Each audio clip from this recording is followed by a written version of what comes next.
اصل عبادت جو ہے وہ دعا ہی ہے۔ لہذا توحید فی الدعا کیا ہے؟ لا تدعو مع اللہ احدا، اللہ کے ساتھ کسی اور کو مت پکارو۔ یہ سورہ جن کی آیت ہے۔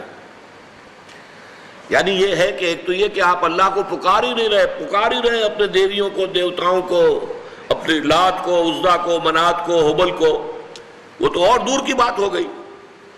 ایک ہے شرک فی الدعا، اللہ کو بھی پکار رہے ہیں اور کسی اور کو بھی پکار رہے ہیں۔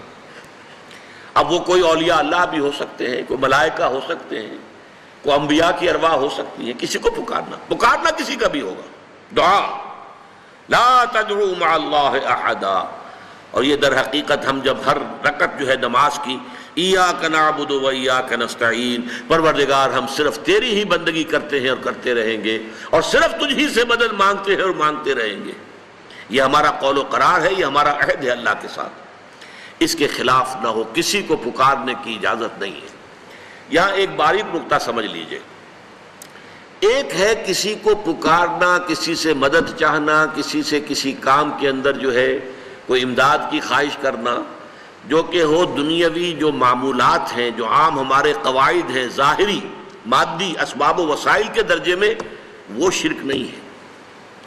میں کسی سے کہتا ہوں مجھے ذرا پانی پلا دو، یہ بھی ایک دعا ہے، استمداد ہے، مدد آپ نے مانگی ہے، اس سے اپنی ایک ضرورت پوری کرنے کے لیے کہا ہے۔ لیکن کیا ہے یہ کہ گھڑا ہے، وہاں رکھا ہوا ہے، وہاں پانی ہے، اس میں سے پانی لائے گا وہ دے دو۔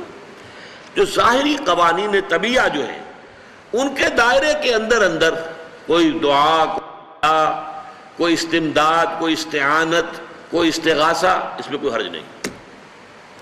غیبی اعتبار سے کسی کے ساتھ بھی کوئی دعا کی جائے گی اللہ کے سوا، وہ شرک ہے۔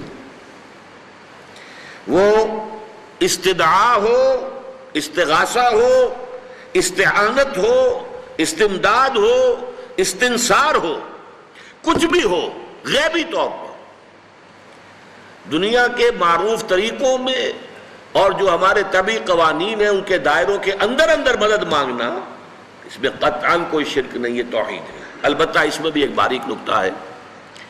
ایک بزرگ تھے جو فوت ہو گئے، انہوں نے یہ بات مجھے جس طرح سمجھائی تھی وہ آج بھی میں ان کا مشکور ہوں کہ دنیا میں عام قاعدے قانون کے تحت بھی کسی سے کچھ کہنا کہ بھائی میرا یہ کام آپ کر دیجئے، آپ کر سکتے ہیں، ایک دفعہ کہنا جائز ہے، دوسری مرتبہ یاد دلا دینا کہ شاید بھول گئے، وہ بھی جائز ہے، تیسری مرتبہ کہنا شرک ہو جائے گا۔ اور اس میں الہا و زاری کرنا اور خوشامدیں کرنا اور گڑ گڑانا، یہ تو شرک ہے۔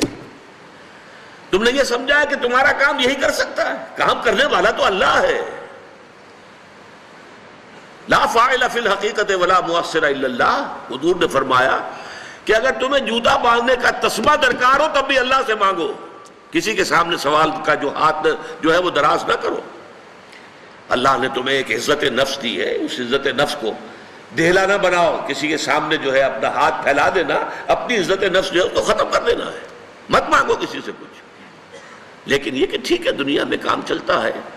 حضور کا شکی شان تو یہ تھی کہ اگر آپ سواری پر ہوتے تھے اور آپ کی چھڑی گر گئی تو سواری کو بٹھا کے اس سے اتر کر چھڑی خود اٹھاتے تھے، آپ کسی اپنے ساتھی سے یہ نہیں کہتے تھے کہ میری چھڑی پکڑا دو مجھے۔ آپ کی تو غیرت کا عالم جو ہے وہ بہت بلند تھا، بہت بلند تھا، بہت بلند تھا۔ لیکن دنیاوی عام طریقے سے یہ کہ ٹھیک ہے بھئی آپ ایک کام ہے آپ کر سکتے ہیں، یہ کر دیجیے، اس نے کہہ دیا ٹھیک ہے میں کروں گا، پھر بھول گیا یا کچھ اور ہوا، دوسری مرتبہ یاد دہانی کرا دی، تیسری مرتبہ جو ہے انہوں نے کہا کہ پھر اس میں شرک کی بو آنے لگتی ہے کہ معلوم ہوتا ہے کہ آپ نے سمجھا ہے کہ اسی کو اختیار حاصل ہے، یہی مقتدر ہے، اسی کو آپ کا کام کرنے کا جو ہے وہ پوری قوت اور قدرت حاصل ہے، اور یہ چیز جو ہے یہ شرک کی بو اس میں سے آنی شروع ہو جاتی ہے۔ لیکن یہ ہے معاملہ سارا جو اسباب عادیہ کے تحت، اس سے ماورا آپ کسی کو نہیں پکار سکتے۔ میں معذرت کے ساتھ عرض کروں گا اگر کسی کے جذبات کو ٹھیس پہنچے، آپ شیخ عبد القادر جیلانی رحمۃ اللہ علیہ کو نہیں پکار سکتے، محمد رسول اللہ کو نہیں پکار سکتے، اور واقعہ یہ ہے کہ محمد رسول اللہ کو تو پکارا بھی نہیں جاتا، پکارتے لوگ ہیں زیادہ حضرت علی کو، یا علی مدد، شرک۔ دیکھیے سب سے بات نکتے کی بتا دوں آپ کو، فرشتے کو تو ہم مانتے ہیں نا، حضرت شیخ عبد القادر جیلانی رحمۃ اللہ علیہ کی روح ہے یا نہیں ہے، سنتی ہے نہیں ہے، حاضر ہے کہ نہیں ہے، ناظر ہے کہ نہیں ہے، 100 اختلاف ہو جائیں گے، اختلافات کی تو گنجائش ہے نا۔ فرشتہ ہے یا نہیں ہے؟ وہ تو فرشتہ تو ہے، آپ کے دونوں کندھوں پہ بیٹھا ہوا ہے، کرامن کاتبین ہے کہ نہیں ہے؟ یرسل علیکم حفظہ، آپ کے جو باڈی گارڈ اللہ فرشتہ نہیں بھیجتا، لیکن آپ فرشتے سے بھی نہیں کہہ سکتے کہ میرا یہ کام کرو۔ فرشتے کے وجود پہ تو کوئی شک نہیں ہے، یا جبرائیل میرا یہ کام کرو، قطعاً نہیں، غلط، شرک۔ لا تدعو مع اللہ احدا، اللہ کے سوا پکارنا کسی کو نہیں ہے، دعا کسی سے نہیں ہے، استغاثہ کسی کا نہیں ہے، استعانت کسی سے نہیں ہے، استمداد کسی سے نہیں ہے، استنصار کسی سے نہیں ہے، سوائے اللہ کے۔